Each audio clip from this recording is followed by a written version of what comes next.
হযরত আলী কাররামাল্লাহ বলে, আমি ওই রাত্রে এরকম ঘুম দিছি, আমার মনে হয় আমি জীবনে কোনোদিন এরকম ঘুম ঘুমাই নাই। জোরে বলেন সুবহানাল্লাহ। হযরত আলীকে সরল মনে জিজ্ঞাসা করা হলো, ও আলী, আপনি ভয় পান নাই? আপনি তো জানেন এইখানে রাসূলুল্লাহকে হত্যা করা হবে, রাসূলুল্লাহকে শহীদ করে দেওয়া হবে, তারপরে আপনি জানা সত্ত্বেও আপনি কিভাবে এই জায়গার মধ্যে শুইয়া নিরিবিরি ঘুমাইলেন?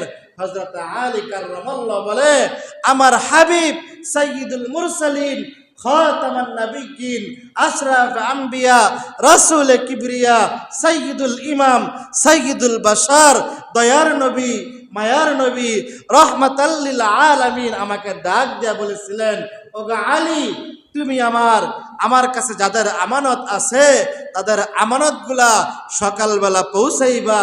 দ্বিতীয়ত,